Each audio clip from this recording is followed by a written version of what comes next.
Hello friends, હું doctor Chintan Gudani, plastic surgeon at Elegance clinic. આજે આપણે વાત કરીશું ફાઇબ્રોએડિનોમા ઉપર ડૉક્ટર આશુતોષ શાહ જોડે. તમારા વતી હું થોડા ક્વેશ્ચન્સ પૂછીશ. હોપ કે તમારા ડાઉટ્સ ક્લિયર કરી શકે. હેલો, કેમ છો? પહેલો સવાલ, ફાઇબ્રોએડિનોમા અને બ્રેસ્ટ કેન્સર વચ્ચેનો તફાવત શું છે સર? ફાઇબ્રોએડિનોમા એ ફિમેલ્સમાં થતી નાની ગાંઠ જે બ્રેસ્ટમાં થતી હોય છે, અને એ નોર્મલ જે ફાઇબ્રસ ટિશ્યુ હોય છે એમાંથી થતી ગાંઠ છે. હોર્મોનલ ફ્લક્ચ્યુએશન્સને લીધે થતી હોય છે. જ્યારે બ્રેસ્ટ કેન્સર એ મેલિગ્નન્ટ અથવા તો કેન્સરની ગાંઠ છે. ફાઇબ્રોએડિનોમા જે છે તે એકદમ સિમ્પલ અને કેન્સર નથી એવી બિનાઇન ગાંઠ છે. જ્યારે કેન્સરની ગાંઠ જે છે તે તમારી અલગ ટાઈપની ગાંઠ છે. બંનેનો જો ડિફરન્સ જોઈએ તો કોઈ પણને ગાંઠ થાય એટલે પહેલા ગભરાટ શરીરમાં ચાલુ થવા માંડે કે બ્રેસ્ટમાં ગાંઠ થઈ, પણ યંગ એજની છોકરીઓમાં જો જોવા મળે તો એ મોસ્ટલી ફાઇબ્રોએડિનોમા હોવાની શક્યતા છે. જ્યારે જો થોડી એજ 40ની આજુબાજુ હોય તો એ કેન્સર તરફ જઈ શકવાની શક્યતા છે. બીજું કે જે ફાઇબ્રોએડિનોમાની ગાંઠ છે બહુ ધીમે ધીમે વધે છે અને દુખાવો બહુ મિનિમમ હોય છે. એ ઉપરાંત એ બ્રેસ્ટમાં બહુ ઇઝીલી ફરી શકે, કશે ચોંટતી નથી. એકચ્યુઅલી એને બ્રેસ્ટ માઉસ કહેવામાં આવે કે ઉંદરની જેમ આખા બ્રેસ્ટમાં ગમે ત્યાં એ ફરી શકે. જ્યારે કેન્સરની ગાંઠ છે એ કઠણ હોય, ફિક્સ હોય. જો કે દુખાવો એમાં પણ નથી થતો, પણ એમાં તમને સ્કિન ચેન્જીસ અથવા તો નિપલના ચેન્જીસ અથવા નિપલમાંથી ડિસ્ચાર્જ કેવું થઈ શકે. એટલે બંને ગાંઠ બહુ અલગ ટાઈપની ગાંઠ છે. બીજો સવાલ સર, શું ફાઇબ્રોએડિનોમા બ્રેસ્ટ કેન્સરમાં કન્વર્ટ થઈ શકે છે over the period of time? Fibroadenoma બહુ સિમ્પલ સાદી ગાંઠ છે. એવા કોઈ રિપોર્ટ જોવા મળ્યા નથી કે કેન્સરમાં કન્વર્ટ થાય. કોઈ પણ ગાંઠ શરીરમાં એની તપાસ બિલકુલ જરૂરી છે, પણ ફાઇબ્રોએડિનોમામાંથી કેન્સર થયું હોય એવું જોવા મળતું નથી. એટલે મેડિકલ ફિલ્ડમાં કશું 100% નથી, પણ રિસ્ક બહુ ઓછું છે. એટલે કોઈ પણ ગાંઠની તપાસ જરૂર કરાવવી. બીજી વસ્તુ સર, શું આ યંગ એજમાં આજકાલની જનરેશનમાં યંગ ફિમેલ્સમાં કોમનલી જોવા મળ્યું છે પ્રીવિયસ યર્સ કરતાં? એનું રીઝન સર શું હશે?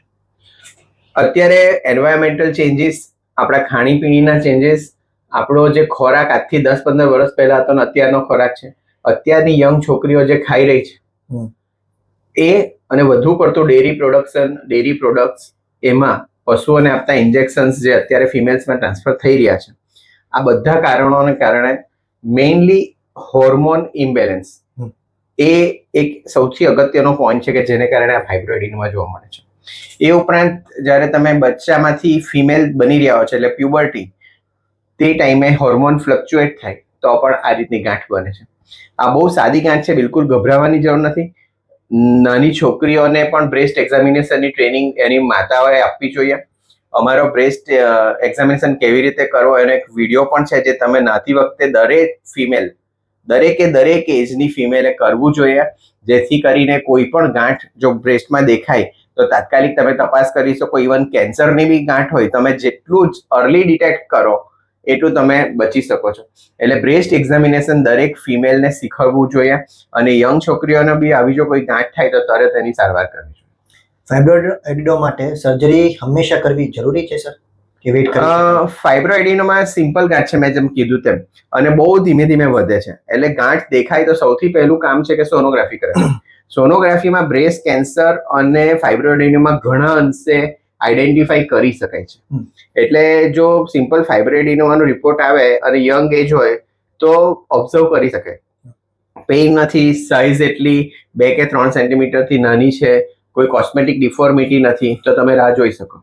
પણ જો મોટી સાઇઝ હોય, ગાંઠ તમારી વધતી જતી હોય, અથવા તો સ્કિન કે એવા કોઈ ચેન્જીસ આવતા હોય, અથવા તો તમને દુખાવો થતો હોય, તો તેની સર્જરી કરવી પડે. ઓબ્ઝર્વ કરવામાં વાંધો નથી. સર, બીજો એક ટ્રેન્ડિંગમાં છે સ્કારલેસ સર્જરી, જેમ કે વેક્યુમ એસિસ્ટેડ બ્રેસ્ટ બાયોપ્સી. એના વિશે તમારું શું કહેવું છે સર? વેક્યુમ એસિસ્ટેડ બ્રેસ્ટ બાયોપ્સી એ બહુ સરસ ટેકનિક છે. તમે જુઓ તો પહેલાના જમાનામાં ઓપન સર્જરી કરતા, કિડની માટે આટલો મોટો ઇન્સિઝન, ગોલ બ્લેડર કરવા માટે આટલો મોટો ઇન્સિઝન. આજે નાના મસ્તા લેપ્રોસ્કોપીથી આ વસ્તુ થઈ જાય છે. તો એ રીતની જ ફાઇબ્રોએડિનોમા કાઢવા માટેની પણ આ રીતની એક ટેકનિક આવી છે, જેને વેબ કહેવાય છે. અને એમાં સક્શનની મદદથી અને સોનોગ્રાફી ગાઈડન્સ હેઠળ તમારી ઓલમોસ્ટ આખી ગાંઠ એ લોકો કાઢી લેતા હોય છે. એમાં બહુ નાનો કટ, 1-2 ટાંકા અને ઓપીડી પ્રોસિજર છે. મોસ્ટલી લોકલ એનેસ્થેસિયામાં થઈ જતી હોય છે, એટલે એ કરાવી શકાય. એના બધા કેસ માટે સારી નથી. તમે સિલેક્ટેડ કેસમાં એ કરાવી શકો, અથવા તો ડાઉટફુલ કેસ હોય કે ભાઈ તમને એવું લાગે છે કે ભાઈ શું છે અને તમે બાયોપ્સી ખરેખર લેવા માંગતા હોય તો કરી શકાય. અને ઘણીવાર એવું જોવામાં આવ્યું કે એમાં ઘણીવાર ફાઇબ્રોઇડમાં કેપ્સ્યુલ નીકળતી નથી, તો રિકરન્સ રેટ વધારે છે. જ્યારે તમે સર્જરી જો કોઈ પ્લાસ્ટિક સર્જન પાસે કરાવો તો નોર્મલ જે સર્જરી છે એમાં કટ બ્રેસ્ટને નિપલથી પરપેન્ડિક્યુલર એટલે ઊભો કટ આવે કે જે આખી જિંદગી લેડીએ લઈને ફરવું પડે. જ્યારે પ્લાસ્ટિક સર્જન્સના જે કટ હોય એ હિડન જગ્યા હોય, એટલે કે નિપલ એરિયોલાની કાળી સ્કિન અને ગોરી સ્કિન તમારી મેચ થાય એ જગ્યાએ આવે, અથવા તો ઇન્ફ્રા મેમરી એટલે કે જ્યાં બ્રેસ્ટ અને છાતી મળે છે એ જગ્યા હોય. એટલે તમારા એડિનોમાની સાઇઝ પ્રમાણે કઈ જગ્યાએથી કટ મૂકવો જેથી કરીને એ કટ બિલકુલ નહીં દેખાય. અને નોર્મલ તમને પબ્લિક તરીકે પણ ખબર જ છે કે પ્લાસ્ટિક સર્જન્સના સ્ટીચીસ એકદમ ફાઇન આવે છે અને એની ટેકનિક એવી અલગ છે કે જેથી કરીને એ સ્કાર યુઝ્યુઅલી દેખાતા નથી.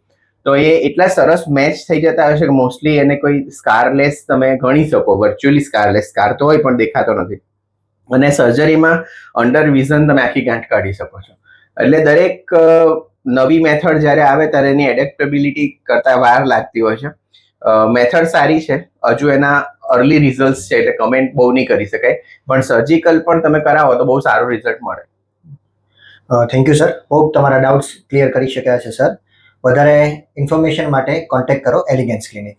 અને આવા જ વિડીયો માટે અમારી ચેનલને સબસ્ક્રાઇબ કરો અને તમારી કમેન્ટ્સ, અમારા સવાલ પૂછો જેથી કરીને આવા અલગ વિડીયો અથવા ફાઇબ્રોએડિનોમા પર જ તમે કંઈ બીજું જાણવા માંગતા હોય તો અમને કમેન્ટ્સમાં લખો જેથી અમે તમને આવા વિડીયો બનાવીને આપી શકીએ. Thank you.